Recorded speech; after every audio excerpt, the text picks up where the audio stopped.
Bom dia, terceirão. Falei bom dia, terceiro ano. Isso aí. Em mãos, o módulo 11, abrir no capítulo 32. Vamos corrigir as atividades de casa. Sim, as atividades de casa. Páginas 17, 18, 19 e 20.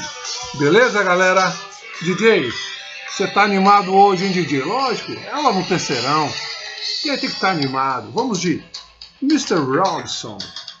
Embalou muito a juventude, cantada por The Lemonheads. Beleza? Estão preparados? Produção, abaixa um pouco o som. Mas que esse som é muito legal, ele é muito legal. Então vejam, vamos corrigir as atividades. E, muito importante, postar as atividades no prazo. Alô, terceirão! Postar as atividades no prazo. Então é muito importante não perdermos os prazos. Fala vocês. Conto com vocês e estou aqui por vocês. Então vejam só, vamos andar juntos. E você, alô você, você que está aí, ó, ainda não acordou para a vida? Posta aí, regulariza suas atividades, para não ficar com nenhuma pendência. Beleza? Preparados? Então vamos nesse clima, fazer a correção. Beleza, terceirão? Então vem comigo, tamo junto. Então, por favor, produção, abaixando o som e vamos para a página 17. Mudou o slide aí, produção.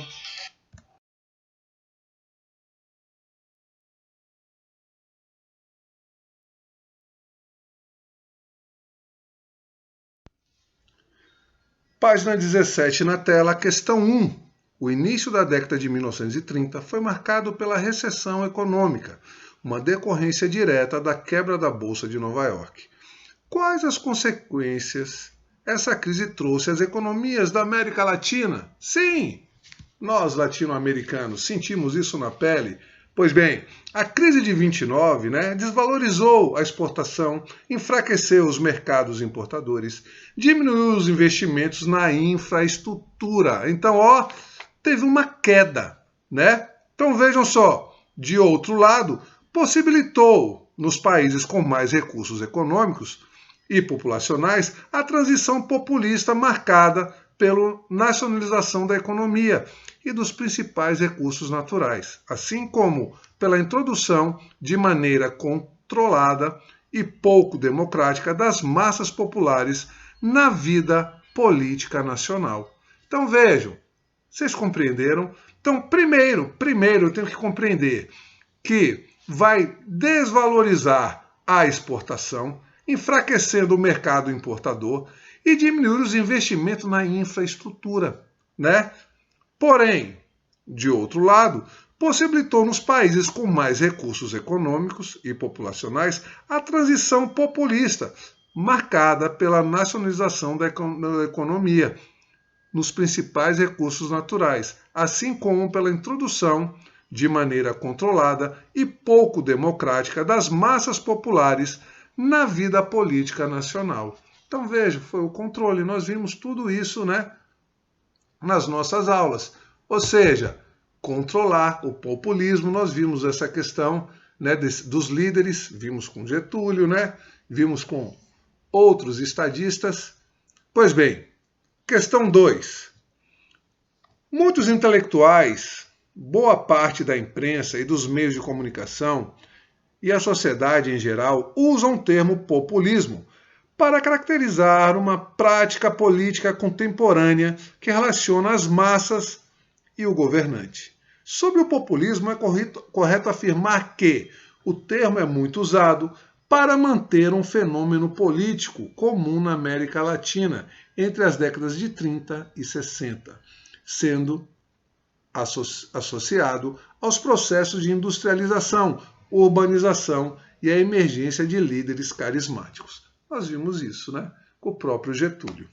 Pois bem, Juan Domingos Perón, E fizemos uma atividade, né? Estadista, militar, argentino, adotou uma política apoiada no proletariado. Quando eu falo isso, proletariado, são nos operários, no exército e na igreja. Olha a tríade aí.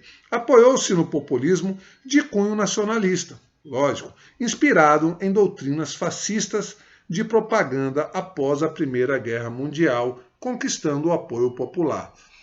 Pois bem, mas vimos que não tem uma associação, né, do peronismo com o fascismo. Beleza? Sobre o pensamento de Perón, é correto afirmar que, está aqui marcado, né, tornou-se uma doutrina política conhecida como peronismo. Pô, deu até a resposta falando. Pois bem. Questão 4. Nos anos de 1940, a preocupação central dos Estados Unidos em relação à América Latina não era a influência soviética nos movimentos políticos, mas as posturas nacionalistas de alguns governos e os movimentos que divergiam da influência norte-americana no tocante a uma política de afirmação nacional. Sobre o controle dos Estados Unidos na América Latina no decorrer da Guerra Fria, é correto afirmar que... Produção, por favor, produção, pula a página. Então, galera, vocês viram que eu marquei a letra B e de acordo ao fragmento do texto, né, que está na página 17, só poderia ser a letra B. Os Estados Unidos mantiveram a sua política de controle da América Latina e utilizaram a Guerra Fria como um pretexto. Ela se relaciona, né, com aquele trecho do texto. Questão 5. No texto a seguir, o historiador Norberto Ferreiras analisa o governo de Lázaro Cárdenas no México entre 1934 e 1940. Vimos isso, hein? Pois bem, o outro grande apoio de Cárdenas foram os camponeses. Para Calles, que desenvolveram uma forte política de ampliação da propriedade comunitária, a reforma agrária estava concluída e não tinha como avançar. Para os camponeses, que não haviam sido beneficiados pela mesma, esse limite era impensável. Cárdenas prometeu, em sua campanha, continuar com a sua reforma, ou com a reforma.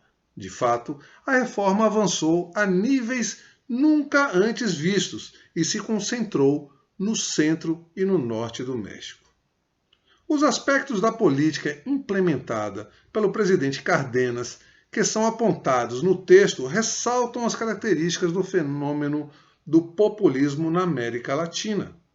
Pois bem, então só pode se ele está falando que, né, ressaltam as características, que é o atendimento das reivindicações dos trabalhadores.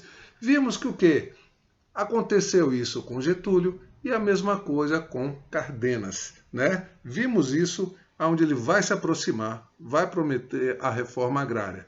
Pois bem, 6. As grandes transformações sociais e políticas ocorridas na história da América Latina são explicadas muitas vezes a partir de fenômenos conhecidos como caudilismo. Vimos isso na Espanha, hein?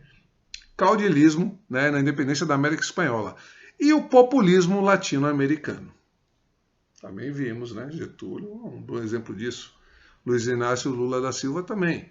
Sobre esses conceitos, analise as proposições e assinale V para as verdadeiras, para a verdadeira e F para a falsa. No meu gabarito ficou letra A, falso, falso, falso, verdadeiro. Então vamos analisar. O caudilismo, pois bem, professor, caudilhos, eu tenho que lembrar, os caudilhos lá na América Espanhola eram os crioulos, né, que eram uma minoria branca rica, que não tinha privilégios. Então eles vão fazer essa milícia armada e que não vão querer respeitar algumas ordens do Estado. Beleza? Então vejam, o caudilismo é uma modalidade política em que a liderança é exercida por um intelectual de classe média apoiado por uma sociedade civil fortemente organizada. Não é isso. Não é isso. Próxima. Do ponto de vista econômico, o populismo latino-americano adota uma doutrina do Estado mínimo. Mínima coisa para o Estado.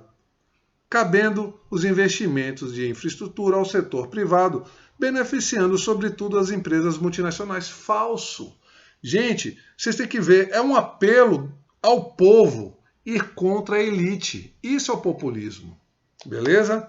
Pois bem, o caudilismo foi um movimento autoritário de inspiração norte-americana, meu pai, que visava a implantação das ditaduras militares em toda a América do Sul. Não, nada a ver, nada a ver. Ditaduras militares, então se isso não era o caudilismo, né? Então, seja, aí poderia ser a operação que nós estudamos ontem, ou anteontem, ou semana passada. O caudilismo e o populismo são fenômenos estranhos, não são estranhos. Sabe por quê? O caudilismo no Brasil, quem eram os caudilhos no Brasil? Quem eram?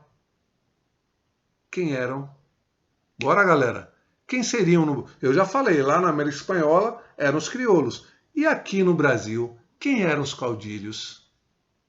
Muito bem, os coronéis. Os coronéis, eles não tinham uma patente militar? Poder de punir, de prender, de surrar, etc. Pois bem, então o caudilismo e o populismo não é estranho aqui no nosso país. Então é falso. E por final, né? Por final, não, mas eu vou ler. O caudilismo e o populismo são fenômenos estranhos à cultura política brasileira, não se verificando ao longo da nossa história interferências de militares na política ou surgimento de líderes carismáticos de grande apelo popular. Completamente falso, né, velho? Porque tivemos sim. E o último, o populismo permite a incorporação dos setores excluídos da sociedade, mobilizados pelo apoio emocional a um líder carismático e paternalista. Verdadeiro. Então ficou a letra A. Tranquilo, galera? Tudo beleza? Eu vou dividir em 2 aulas, beleza? Então eu vou parar aqui. Qualquer dúvida, marquem a questão, anotem, me chame no chat ou me chame no WhatsApp ou no chat, ou se não, deixem lá grifado na área do aluno, beleza? Então eu estou voltando, é um tempo de beber uma água. Analisem as respostas, vê se estão com alguma dúvida sobre alguma questão que nós já corrigimos até agora, beleza? Então se liga aí. Já estou voltando. Vamos sair embalados pela música Mr. Robinson, uma versão do Lemonheads. Então eu volto para dar sequência à questão 7, as páginas 19 e 20. Beleza, terceirão? Tamo junto, já tô voltando. Aquele abraço, professor André Tavares.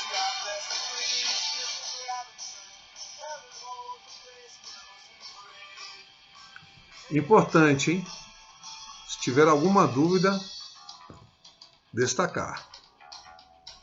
Tô voltando já. Abração, galera. Até daqui a pouco.